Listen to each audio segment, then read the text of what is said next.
검찰이 윤석열 전 대통령의 자택 등을 압수수색했습니다. 청탁금지법 위반 혐의입니다.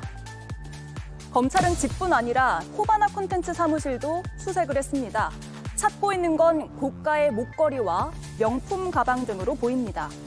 통일교 윤모 씨가 건진법사에게 건넨 선물이 김건희 여사에게 전달이 됐는지 확인하는 과정입니다. 하지만 증거물을 찾기엔 이미 늦었다는 비판이 곳곳에서 제기되고 있습니다. 3년 내내 윤석열, 김건희 부부의 면죄부 자판기, 전속 로펌을 자처하던 검찰이 이제야 뒷북을 치고 있으니 면피용 쇼가 아닌지 의심하지 않을 수 없습니다. 그동안 무엇을 하다가 이제야 호들갑입니까? 하이에나 근성의 발로입니까? 아니면 수사 쇼 후 면죄부 발급을 위한 빌드업입니까? 검찰이 찾고 있는 고가의 선물들이 캄보디아 공적개발 원조 사업의 이권을 차지하기 위한 것이란 의혹은 이미 제기된 바 있죠. 나라살림연구소가 올해 예산을 살펴봤더니 캄보디아 관련 예산이 648억 원이 편성돼 있었다는 사실이 확인이 됐습니다. 규모나 지원 방식 등이 전폭적이고 또 전례 없는 수준이라는 분석입니다. 대형 게이트로 번질 가능성이 있는 가운데 검찰은 대통령실 관계자와 정보 인사를 소환하는 걸 검토하고 있습니다. 예, 검찰의 압수수색은 오전부터 시작이 됐고요. 수사 대상, 압수수색 대상은 첫 번째 윤석열 전 대통령의 자택인 아크로비스타, 그리고 코바나 콘텐츠 사무실, 여기에 더해서 수행비서 2명의 집도 포함이 됐습니다. 일단 건진법사의 청탁금지법 위반 사건입니다. 따라서 건진법사는 피의자일 것이고요. 전격적으로 수사에 나선 것으로 봐야 됩니까? 아니면 늦었다고 봐야 될까요? 늦었죠. 그러니까 지금 윤석열 전 대통령이 파면당한 지 26일 만에 이루어진 건데요. 예. 그러니까 만약에 파면당하지 않았더라면은 이루어지지 않았을 일단 압수수색으로 볼 수 있는 것이고, 그리고 주어를, 그러니까 피의자가 지금 건진법사이기 때문에 주어를 건진법사로 봤을 때는 뭐 늦은 것 아니고 뭔가 속도에 그냥 맞춰서 이루어지는 것처럼 보입니다. 왜냐하면 건진법사를 일단 수사를 하는 과정 속에서 참고인으로서 다른 참고인으로서 김건희 여사까지 수사가 확대된 것처럼 보입니다만, 근데 저희는 그 주어를 김건희 여사로 봐야 된다. 김건희 여사로 보게 되면 김건희 여사가 사실 숱한 의혹 속에서도 단 한 번도 압수수색을 받지 않지 않았습니까? 그렇기 때문에 그 자신에 대한 혐의가 하나하나 드러나고 뭔가 그런 것들을 윤석열 전 대통령이랑 방어막으로 보호하는 그 과정 속에서 충분히 아마 증거인멸을 하고도 남을 시간이 너무 충분하게 주어졌다. 그렇기 때문에 지금 너무 뒤늦게 압수수색을 들어갔기 때문에 여기서 결정적으로 찾아야 되는 증거들이 만약에 있었다 하더라도 이미 인멸되고도 남았을 것이다. 저희는 그렇게 보고 있습니다. 예, 건진법사는 피의자이고 김건희 여사는 지금 피의자가 아니라 참고인이라면서요? 예, 그렇습니다. 청탁금지법상 보면 공직자의 배우자가 금품을 수수한 경우에 그때 피의자가 될 수 있는 사람은 공직자의 배우자에게 금품을 준 사람, 예. 그리고 공직자입니다. 이렇게 두 사람만 피의자가 되고 배우자는 처벌할 수 있는 조항이 청탁금지법에 따로 없기 때문에 현재 이 혐의와 관련해서 김건희 여사는 피의자가 아닌 참고인 신분이라고 할 수 있습니다. 그리고 저는 지금 검찰 수사 속도가 굉장히 통상적인 수준이다 이렇게 생각을 하는데요. 이 건과 관련해서 이 건은 지금 현재 전 통일교 세계본부장이었던 윤모 씨가 건진법사 전모 씨에게 고액의 다이아 목걸이를 줬다라는 진술로부터 시작됐습니다. 그 다음에 당연히 건진법사 전모 씨를 수사했겠죠. 근데 건진법사 전모 씨가 나는 그것을 받은 것은 인정하지만 잃어버렸다 이렇게 얘기를 하니까 검찰로서는 그렇다면 김건희 여사가 실제로 받았는지 여부를 건진법사의 말만 가지고 볼 게 아니라 직접 가서 확인해 볼 필요가 있었던 겁니다. 예. 결국 그래서 오늘 진행된 그 압수수색 영장 집행은 목걸이 찾기였다 이렇게 보고요. 이 사안과 관련해서 국민의힘 입장에서 저희가 국민의힘 소속된 당직자 입장에서 드리고 싶은 말씀은 좀 참담하다는 말씀 드리고 싶습니다. 왜냐하면 이게 검찰이 이렇게 수사를 하고 있는데 결국 이게 진행되는 과정에서 비록 전 대통령 신분이지만 윤 대통령 부부가 관련이 돼 있고 또 그 연결고리로 작용하는 사람이 건진법사 전모 씨라는 무속인이거든요. 예. 그래서 이런 무속의 영향력으로부터 국민의힘이라는 공당이 이렇게 뭔가 자유롭지 못한 것 같은 그런 이미지를 보여주고 이렇게 연출되고 있는 것 같아서 굉장히 참담한 심정인데 검찰의 신속하고 엄정한 수사를 기대합니다. 네. 김건희 여사는 피의자 신분은 아니고 참고인 신분이지만 압수수색을 받았고요. 지금 자막 속보가 나가고 있습니다. 검찰이 김건희 여사의 휴대전화를 확보했다는 소식이고 영장에는 목걸이가 적시가 됐다. 즉 고가의 목걸이를 찾으러 간 것은 맞고요. 함께 휴대전화까지 압수를 한 상황이 전해지고 있습니다. 다시 한번 말씀드리겠습니다. 검찰이 김건희 여사의 휴대전화를 확보했다는 속보가 들어와 있습니다. 압수수색 영장에는 고가의 목걸이가 적시가 돼 있고요. 현재 신분은 피의자가 아닙니다. 참고인이고 청탁금지법상 공직자의 배우자는 피의자가 될 수 없기에 일단 피의자 신분은 아니지만 향후 수사 과정에서 이게 뇌물 혐의 등으로 번지게 되면 또 어떤 혐의가 누구한테 적용될지는 더 지켜봐야 되는 그런 상황인 것 같습니다. 그리고 오늘 오전에 아크로비스타 상황 한번 영상으로 보여주시죠. 압수수색 소식이 전해지자 윤 전 대통령 지지자들이 아크로비스타로 몰려들었습니다. 검찰이 못 나가게 막자, 차량을 막자라는 소란이 벌어지기도 했습니다. 이긴 의원님, 네. 목걸이 외에도 명품백까지도 건네졌다라는 언론 보도도 잇따르고 있어요. 그렇죠. 목걸이 이제 그 땡땡이라고 하는 명품 목걸이 6천만 원에 호가하는 목걸이뿐만 아니라 명품백 그리고 인삼까지 전달됐다는 것 아닙니까? 이것뿐만 아니라 더 많은 아마 뇌물성 이 물건들이 전달됐을 가능성이 큽니다. 왜냐하면 이제 전대차관이라고 하는 정부의 이례적인 캄보디아 투자라고 하는 그 규모 자체가 600억이 넘기 때문에 사실 통일교 입장에서는 그 뇌물을 건넨 사람의 입장으로서는 명품백과 이 정도의 목걸이로 그 정도의 어떤 계약을 얻을 수 있다면, 이익을 얻을 수 있다면 가성비가 좋다라고 판단할 수 있기 때문에 명품백과 목걸이 그리고 인삼보다 다른 물건들도 전달됐을 가능성이 크다라고 생각을 하고요. 예. 저는 사실 이 수사가 굉장히 늦었다고 생각을 합니다. 지금 이제 건진법사의 목걸이를 잃어버렸다라는 진술 때문에 이렇게 본격적으로 나오는 것 같지만 사실 윤석열 대통령이 파면되지 않았다면 검찰 수사가 이렇게 진척되지 않았을 것이라고 보고요. 사실 언론 보도에도 따르다시피 최은순 장모와 건진법사는 아주 과거 십수년 전부터 고수도 도박이라는 것으로 인연을 맺은 사람이라고도 나오기도 하고 건진법사가 윤석열 대통령 후보의 캠프에서 보직을 받은 것도 2022년이고 또 논란이 됐었던 연사막 코인이라고 하는 것도 2023년 2년경이었거든요. 근데 2, 3년이 흐른 지금 이제 와서 이렇게 전격적으로 수사가 된다는 것 자체가 검찰이 상당히 좀 눈치를 봤었던 증거가 아닌가라는 생각이 듭니다. 예. 검찰이 압수수색이 끝났다고 합니다. 김건희 여사의 휴대전화뿐만 아니라 메모장 등을 확보했다라는 소식이 검찰발로 지금 들어오고 있습니다. 압수수색은 오전 9시가 좀 넘어서 시작된 것으로 보이는데 조금 전 끝난 것으로 소식이 전해지고 있고 김건희 여사의 휴대전화와 메모장 등을 확보했다라는 소식입니다. 다이아몬드 목걸이와 명품백뿐만 아니라 다른 압수물까지 가져간 건데 이 어떤 의미가 있는지 일단 분석을 해보죠. 휴대전화 메모장의 확보는 어떤 의미입니까? 유재와 성친 의원님 차례로 들어볼게요. 일단 이 청탁금지법 위반 혐의의 쟁점은 건진법사 전모 씨가 김건희 여사에게 그 목걸이를 줬는지 여부, 요걸 밝혀야 되는 거거든요. 예. 그러기 위해서 필요한 여러 가지 증거들이 있는데 가장 결정적인 증거는 목걸이겠죠. 그래서 당연히 그 압수수색 영장, 압수수색의 대상물에는 목걸이가 들어 있을 수밖에 없는 거고 지금 그 밖에 휴대전화나 이런 메모장 같은 것도 현장에서 갑자기 발견돼서 압수하는 게 아니고요. 영장에 적시가 됐기 때문에 압수를 할 수 있었던 겁니다.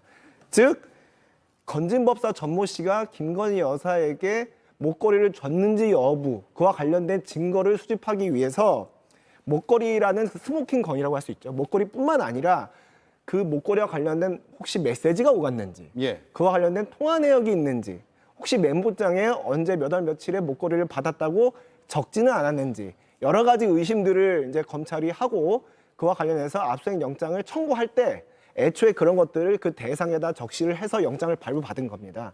그렇기 때문에 이제 저런 지금 저렇게 휴대전화나 메모장 등을 확보한 것으로 그렇게 보입니다. 네.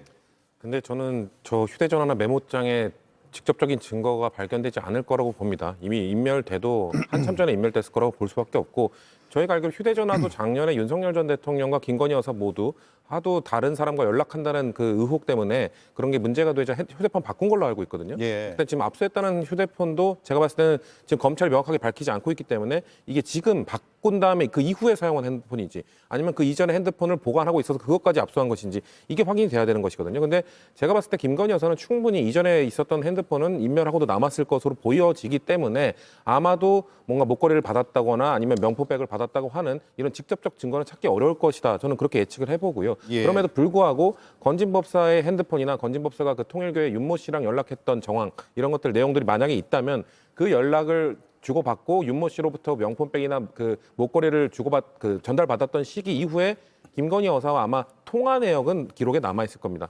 통화 내역이 남아 있거나 연락했던 기록이라도 흔적을 찾아낸다면 저는 간접 증거로 충분히 활용할 수 있기 때문에 지금 요번에 확보한 그 증거들은 제가 생각하기에는 직접 증거로 활용하기에는 아마도 무의미한 것들이 많지 않을까라 저는 그렇게 예상합니다. 휴대전화나 메모장도 예. 마찬가지고요. 특별한 내용이 안 담겨 있을 가능성이 꽤 있고 증거 인멸을 하려고 했다면 이미 충분한 시간이 있었다라는 말씀이네요. 검찰은 전직 통일교 간부 윤모 씨가 윤 전 대통령 부부에게 접근하기 위해서 건진법사를 만난 게 아닌지를 의심하고 있습니다. 윤모 씨는 지난 2022년 통일교 내부 행사에서 윤석열 전 대통령이 당선된 직후에 독대를 했다고 주장한 것으로 드러났는데 당시의 발언 들어보겠습니다. 제가 3월 22일 날 대통령을 뵀습니다. 1시간 독대를 했습니다. 많은 얘기가 있었습니다. 네, 이게 오늘 나온 보도를 보면 캄보디아 관련 예산이 좀 많이 늘어나 있더라 이런 보도가 나와 있는데요.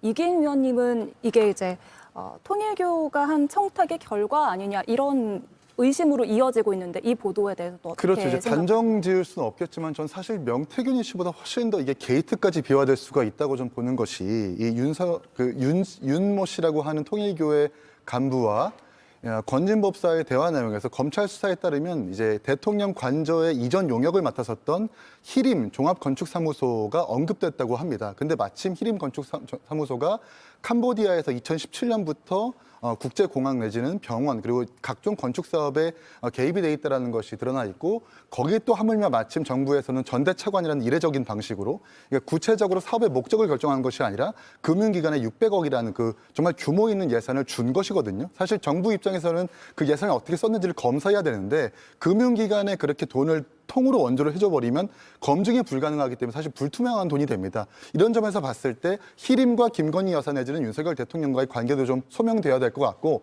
이런 것들이 좀 검찰 수사에서 명명백백히 드러나야 될 것 같다는 생각이 듭니다. 예. 그러면 참고인 신분에서 피의자로 전환될 가능성이 있을까요? 어떻습니까? 아까 앵커께서 말씀하셨다시피 지금은 청탁금지법 위반으로만 수사가 진행 중이지만 이런 내용이 이제 추가 조사가 되면 뇌물 혐의로 번질 수 뇌물 있는 거예요? 혐의로까지 번지면 이제 그러면 이제 그 직무 관련성까지 있다고 이제 증명이 되면은 그 피의자의 범위가 확대될 수밖에 없고 윤 전 대통령과 그 배우자인 김건희 여사 한테까지도 이제 뇌물 관련된 수사가 번질 수가 있습니다. 그래서 아마 지금 검찰의 칼끝은 청탁금지법에 있는 게 아니라 그 이후에 있는 여러 가지 뇌물 수수 의혹까지 염두에 두고 검찰이 지금 수사를 진행하고 있는 게 아닐까 그렇게 생각하기 때문에 지금 검찰이 통상적인 수사를 저는 진행하고 있다고 보여지고요. 예. 그리고 이게 굉장히 큰 사회적인 문제를 낳을 수 있는 만큼 더 신속하고 엄정하게 수사를 해야 할 것 같습니다. 예. 윤 전 대통령에 대한 그리고 부부에 대한 수사가 한두 가지가 아닙니다. 여러 가지가 있거든요. 공천 개입 의혹도 있는데 명태균 씨가 어제 검찰에 출석을 하면서 굉장히 의미심장한 발언을 했죠. 다시 한번 들어보겠습니다. 지금도 김건희 여사 통화가 저녁 같아요? 전화와 바뀌었다면서요. 이따 오후에 그 아쿠레프스타 한번 찾아가 볼게요, 내가. 예. 아니 뭐 전화를 해 만나면 되지. 그런 사람이 뭐가 있는지 저도 방송 보고 알았어요. 만난 적 없다는 말씀. 본 적이 없는 사람을 만난 적 없죠. 만났으면 봤을 거 아니에요. 제 전화기에 건진이라는 사람이라는 게 없어요. 네, 전화번호를 바꾼 것으로 알고 있네요. 명태균 씨는 김건희 여사의 전화번호가 바뀌었다고. 그러면 앞서 말씀하신 대로 이전에 사용하던 전화기가 아닐 가능성이 있어 보이네요. 그러니까요. 아까 말씀드린 것처럼 그 보통은 저희도 휴대폰을 교체했을 경우 이전 핸드폰을 보통 남겨두지 않습니까? 예. 근데 그게 통상적인 일반적인 경우이고 김건희 여사 같은 경우는 이미 작년에 핸드폰을 교체했을 시기를 떠올려 보면 이미 공천 개입 의혹이 많이 불거졌던 상황입니다. 그러면서 윤석열 전 대통령도 뭔가 나와서 나는 누구에게 공천 부탁한 적도 없다라는 대국민 거짓말을 했던 그런 시기였기 때문에 그 시기를 전후로 핸드폰을 바꿨다? 그렇다면 분명히 이전 핸드폰에 대한 파기 뭔가 그 처분을 했을 겁니다. 그렇기 때문에 명태균 씨도 이렇게 지적을 하는 것처럼 그래서 저는 아까 그 확보했다는 그 검찰이 굳이 휴대전화를 확보했다고 이렇게 밝히는 것 자체가 우리 압수수색해서 증거물 확보했어요라는 뭔가 보여주기식 약간 발표로 느껴지는 거예요. 저희는 예. 여전히 지금 심우정 검찰총장이 이끄는 검찰 조직을 믿을 수 없는 상황이기 때문에 지금 휴대전화 바꾼 것 이런 등등 증거인멸 시간을 너무 충분하게 준 것 이런 걸 봤을 때 과연 검찰이 제대로 된 수사를 할 수 있겠느냐 거기에 의구심을 저희는 떨칠 수 없는 상황인 겁니다. 예. 자, 그리고 그러면 지금 이 수사의 속도로 보면 김건희 여사 소환 가능성이 꽤 있는 거 아니에요? 저는 충분히 소환될 수 있다고 생각합니다. 그러니까 예. 청탁금지법 위반 혐의는 참고인 신분이라고 하더라도 참고인도 소환을 할 수 있는 것이고. 소환을 할 수 있죠. 이제 예. 근데 강제하는 효과는 없죠. 근데 그 지금 문제가 되고 있는 명태균 씨 관련된 의혹 사건, 이건 서울중앙지검에서 현재 수사를 하고 있는데요. 이거는 공직선거법 위반 문제나 이제 국가공무원법 위반 문제 여러 가지 의혹이 있기 때문에 김건희 여사가 직접 피의자로 소환될 여지가 있습니다. 그리고 뿐만 아니라 최근에 재수사 결정이 내려진 서울고검에서 진행 중인 도이치모터스 사건도 김건희 여사가 피의자로서 지금 수사가 진행 중이기 때문에 그 역시 소환의 대상이 될 수 있습니다. 예. 근데 이게 끝까지 소환에 응하지 않을 가능성도 굉장히 높아 보이는데 만약에 끝까지 응하지 않는다면 어떻게 될지 좀 전망을 해주시겠습니까? 우리 헌법 11조 1항에 보면 모든 국민은 법 앞에 평등하다고 되어 있거든요. 그게 현직 대통령 부부든 전직 대통령 부부든 마찬가지입니다.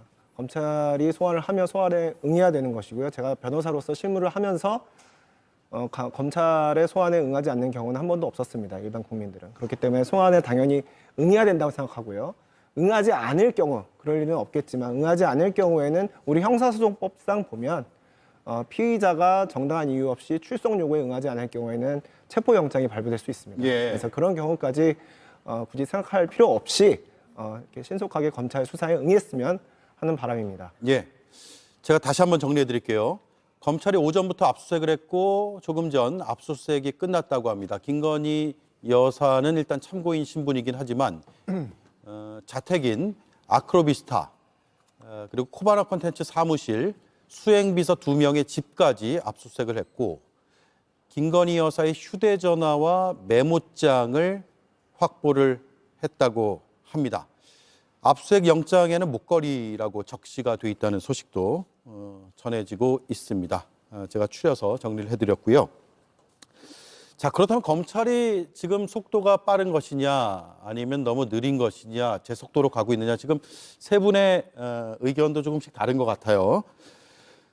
개혁신당은 늑장 수사라고 보세요? 저는 좀 수사 자체는 그냥 상당히 늑장 수사인데요. 예. 이 검찰이 저는 줄타기를 하고 있다라고 생각을 합니다.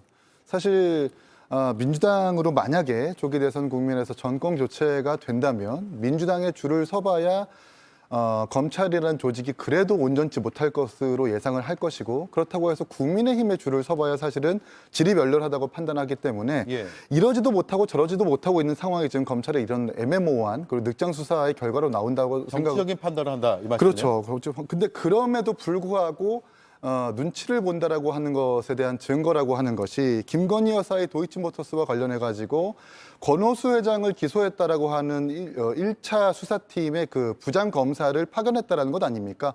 제대로 수사를 해야 되겠다라는 의지와 함께 여전히 연지 얀지 정치권의 어떤 눈치를 보고 있다라는 증거가 지금 이렇게 애매모호한 수사의 결과로 나오는 것은 아닌가라고 예상해 봅니다. 예, 다른 의견 있으시면 주시죠. 지금 남부지검에서 이거 수사 지금 청탁금지법 위반만 해도 제가 그 칼끝은 단순 청탁금지법 위반 문제가 아니라 그 이후에 이제 캄보디아 그 원조 사건. 그래서 혹시 직무 관련성이 있어서 뇌물까지 번질 수 있다. 칼끝은 거기를 향하고 있다 말씀드렸지 않습니까? 예. 지금 남부지검의 이 수사단은 굉장히 특수통임 부장검사가 지휘를 하고 있고 굉장히 역량이 있는 수사단입니다. 지금 남부지검이 이걸 잡고 이게 수사를 하고 있다는 것은 굉장한 수사 의지를 보이고 있다고 저는 생각하고요. 조만간 김건희 여사의 소환 문제도 그게 남부지검이든 아니면 중앙지검에서든 저는 굉장히 신속하게 이루어질 것이다. 그렇게 생각합니다. 예.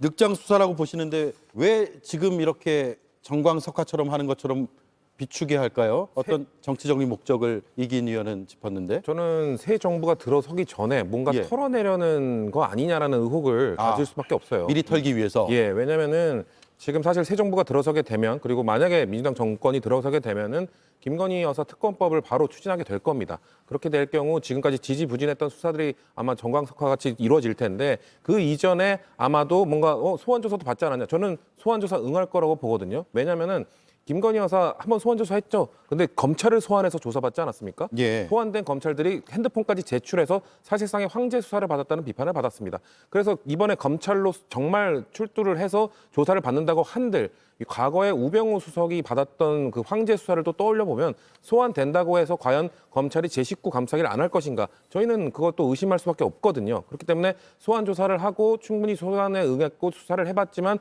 혐의가 없다라는 그런 면죄부를 주기 위한 수사 과정일 수도 있다. 왜냐하면은 만약에 새 정부가 들어선 다음에 김건희 여사 특검법을 통과시키고 김건희 여사에 대한 뭔가 수사를 전국적으로 진행을 하면 아마도 윤석열 전 대통령 측, 김건희 여사 측에서는 이거 정치 보복이다라는 프레임으로 걸고 나올 겁니다. 왜냐하면 이전에 검찰이 마지막에 소환 조사도 하고 다 하지 않았느냐. 그때 충분히 했는데 왜 굳이 이걸 다시 끄집어내서 이렇게 정치 보복을 하냐는 프레임을 씌우기 위해서 저는 빌드업을 할 가능성도 충분히 있다고 봅니다. 변호사님께서 말씀하신 것처럼 남부지검이 그런 의지가 있고 제대로 된 수사를 해주길 정말 바랍니다만 저희는 심우정 검찰을 믿을 수 없습니다. 예. 조금씩 시각이 다르네요. 다음 이슈로 가겠습니다. 미 재무장관의 과장을 좀 보태면 폭탄 발언이 나왔습니다. 이수진 앵커가 브리핑하겠습니다. 심지어 한국 등 정부가 협상을 빠르게 끝내고 그 결과를 가지고 선거운동에 사용하려고 한다. 이렇게 발언을 했습니다. 이 정부가 이렇게 이야기했나요? 그 절대로 아니고요. 왜 이렇게 협상 서둘러요? 협상을 서두른 게 없습니다. 미국 재무장관의 발언이 우리 정치권을 발칵 뒤집어놨습니다. 베센트 재무장관, 트럼프 취임 100일을 기념해서 기자회견을 했는데요. 이 자리에서 한국 측이 선거 전에 협상을 마무리 짓고 싶어 한다라고 하면서 그래야 선거운동에 홍보를 할 수 있기 때문이라고 말했기 때문입니다. 일전에도 한덕수 대행이 미국과의 협상을 서두르는 게 자기 선거를 위한 게 아니냐 이런 의심이 제기된 바 있었죠. 매국적 조기 대미 협상을 당장 멈추시라. 전문가를 자처하며 해결하는 모습을 보이면서 대선 주자로 입지를 다지겠다는 의도를 드러낸 것입니다. 그런데 그렇게 해석될 수 있는 발언이 미국 정부 인사의 입을 통해서 나온 겁니다. 들어보시죠. I wanted to ask about South Korea specifically. They've said that they probably won't be able to make a comprehensive deal until early July because of their elections. Japan also has elections. I would actually take the opposite tack, that I think from our talks that these governments actually want to have the framework of a trade deal done before they go into elections to show that they have successfully negotiated with the United States. 이에 대해서 최상목 부총리는 일본 등등 여러 국가를 뭉뚱그려 말한 것이지 우리나라 얘기가 아니라고 해명을 했습니다. 미국의 국내 정치용 발언이라고도 말했습니다. 자, 저 기자회견 장면 다 함께 보셨습니다. 기자가 물었습니다. 한국에 대해서 구체적으로 묻고 싶습니다. 한국은 선거가 있어서 7월 초까지는 포괄적인 합의가 어렵다라고 하는데 그리고 일본도 선거가 있습니다. 일본도 언급을 하긴 했지만 한국을 구체적으로 묻겠다라고 질문을 했고요.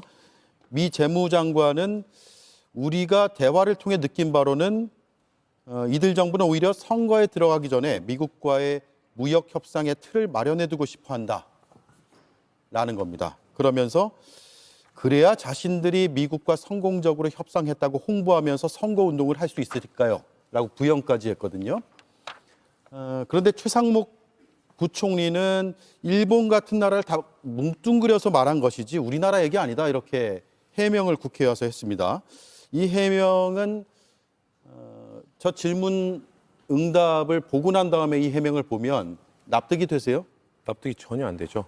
그리고 일본은 지금 이미 공개적으로 협상을 어떻게 하고 있는지가 드러났습니다. 일본은 최대한 지연하는 전략을 펼치고 있거든요. 근데 사실 모든 나라들이 지금 미국과의 관세 협상에 있어서 최대한 지연하고 다른 나라의 상황을 지켜보면서 본인들의 나라의 관세 협상을 하기 위해서 지켜보는 입장입니다. 지금 급한 건 사실 트럼프 정부, 미국밖에 없어요. 그렇기 때문에 어느 나라든 시간을 끄는 게 가장 좋은 상황인데 지금 뭐 일본까지 포함하더라도 전 일본도 포함 안 되는 답변이라고 봅니다만 그거에 대해서 지금 한덕수 권한대행 그리고 지금 행정부가 가서 우리는 빠르게 진행하려고 했다. 우리나라만 역주행 협상을 하고 있었던 겁니다. 예. 다른 나라는 모두가 지연해서 최대한 늦추려고 했었는데 뭔가 우리나라만 빨리 뭔가 결과물을 내서 빨리 성과물을 내서 이용하려고 했다. 만약에 저 재무장관이 국내 정치용으로 미국 언론에 그리고 미국에 뭔가 어필하기 위해서 얘기를 했다면 굳이 선거 이야기 안 해도 됩니다.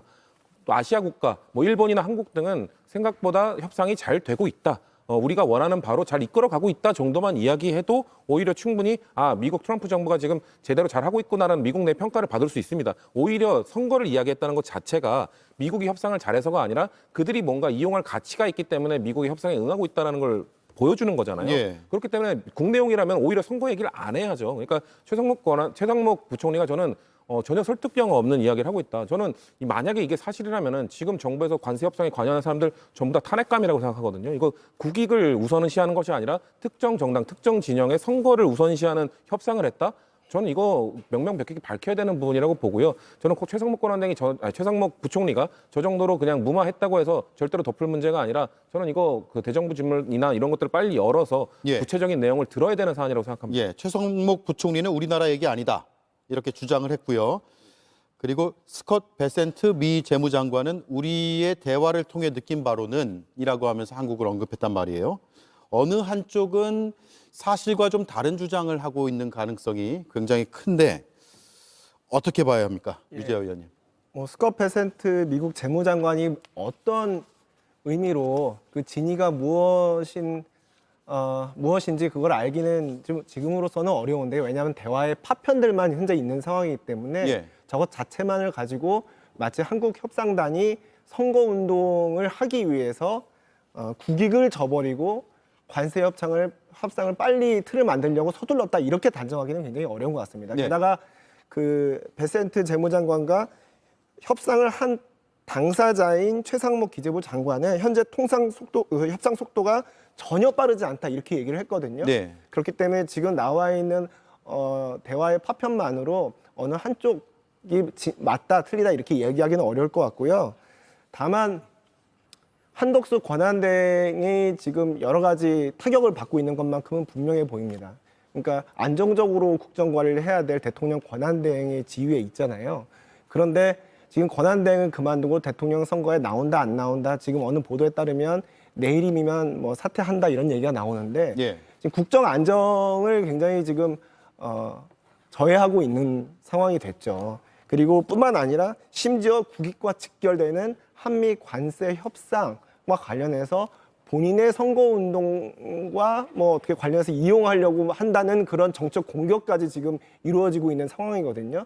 이런 상황에서 한덕수 권한대행이 지금까지 오랜 세월 공직생활을 하면서 그 명예로운 어떤 공직생활을 해왔는데 거기에 지금 마지막에 5점을 남기고 있는 것 같아서 굉장히 안타깝고 왜 하필이면 지금과 같은 조기 대선 국면에서 권한대행으로서의 막중한 역할을 두고 이렇게 출마한다는 얘기까지 나오게 만드는지 굉장히 안타까운 심정입니다. 예.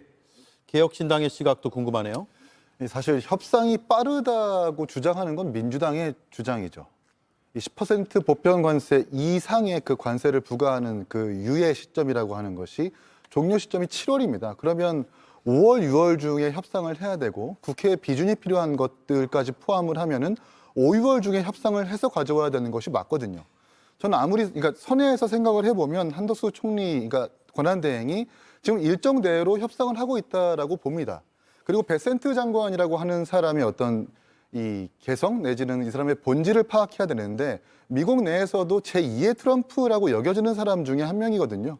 중국과 관세 논쟁에 있어서도 1,000만 개의 일자리가 사라질 것이다라고 가감없이 말을 하는 사람이기도 하고, 또 중국과의 어떤 관세에서 무역 걱정이 된다라는 기자의 진랍에 있어서 아무런 대책 없이, 근거도 없이 아무런 문제가 없다라고 서슴없이 이야기하는 사람인데, 갑자기 우리나라의 본인의 느낀 바에 따르면 어떤 한덕수 대행이 선거 이용하는 것 같다라고 하는 건 본인의 뇌피셜이지, 우리가 굳이 저걸 가지고 한덕수 우리나라, 어쨌든 우리나라 대행이니까 공격할 필요는 없다고 생각을 합니다. 예. 다만 저도 이제 우리 류재화 위원장님과 마찬가지로 이제 배나무 밑에서 가끔 함부로 매지 말라고 했던가요?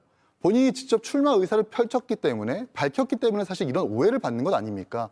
60일 동안 권한대행에게 국정 수습을 하라고 기간을 주는다는 것은 오해 없이 정확하게 국정을 잘 수습하라는, 어떻게 보면 대행의 권한일 텐데 본인이 직접 이렇게 자초한 것은 아닌가라는 생각이 듭니다. 예. 자, 최상목 부총리는 오늘 이렇게 답을 했는데 앞서 들어봤지만 조금 더 들어보고 이야기를 나누겠습니다. 대선 전에 어떤 결론을 낼 여기 이걸 왜 이유도 만들어요? 없고 잠깐, 속도가 잘 빠르지 않습니다.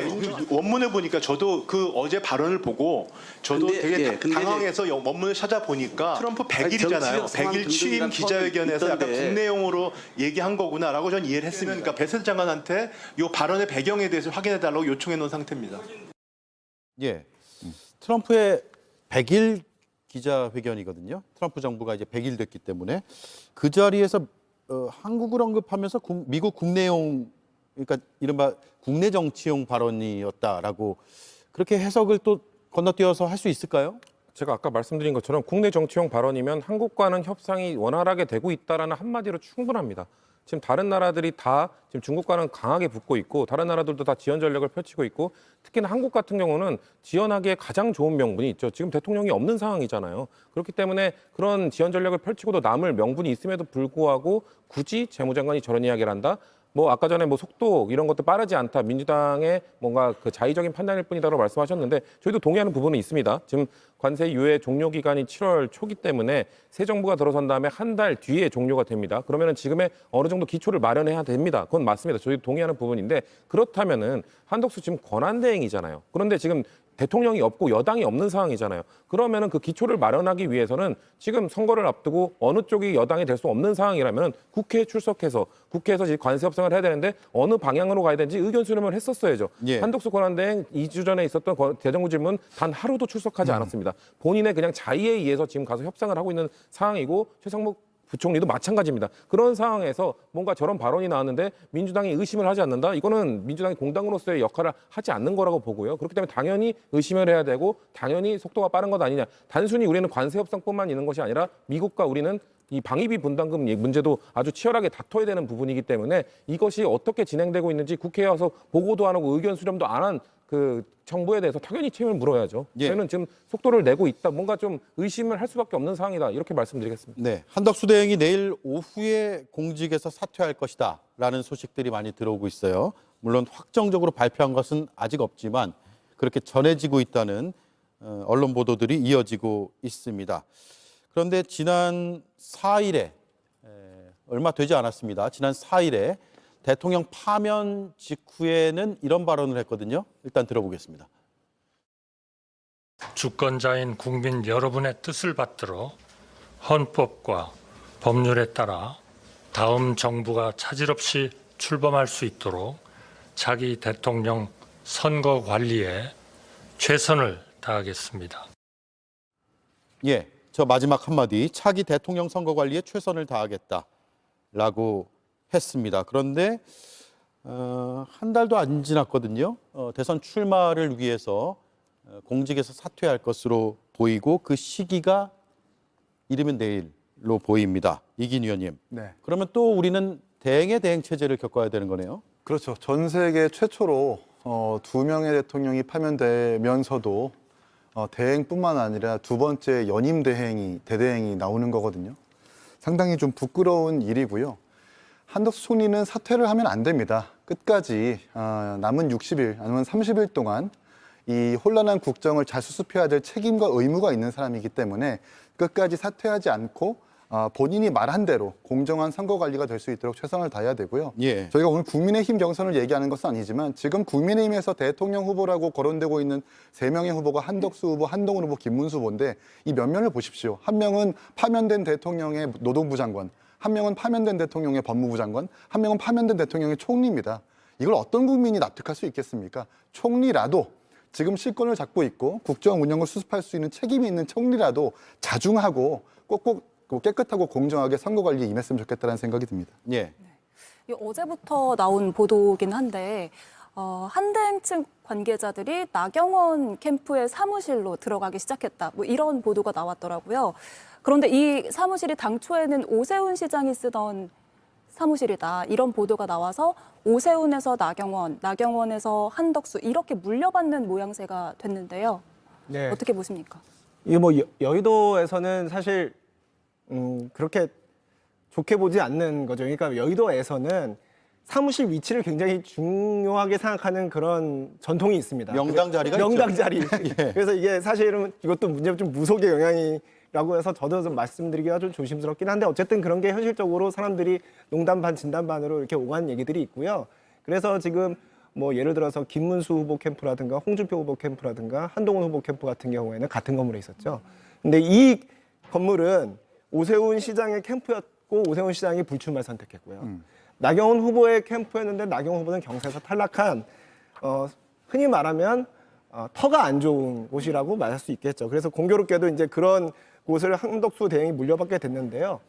이거 가지고 봤을 때는 지금 한덕수 대행이 면밀하게 대선 출마할 준비를 하지 못한 채로 지금 출마하게 된 상황. 예. 심하게 말하면 출마를 떠밀려서 하게 된 상황이 아닌가 하는 생각이 좀 듭니다. 떠밀려서요.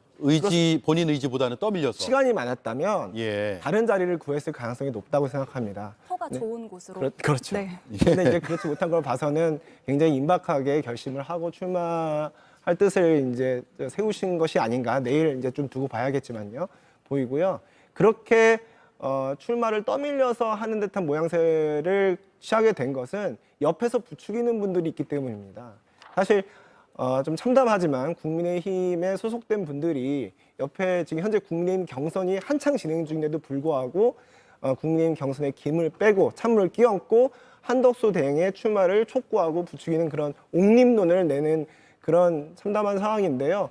그런 것에 휘둘리지 않았으면 하는 간절한 바람이 있었지만 한덕수 대행이 결국은 출마할 결심을 하신 것 같고 그 결과 지금 우리가 이전에 계속 다뤘듯이 여러 가지 불공정성 논란, 관건 선거 논란 이런 일들이 지금 벌어졌고 그런 도덕적, 정치적인 타격을 입고 있는 셈입니다. 그래서 거의 굉장히 상처투성인 채로 권한대행에서 물러나실 가능성이 높아 보입니다. 네.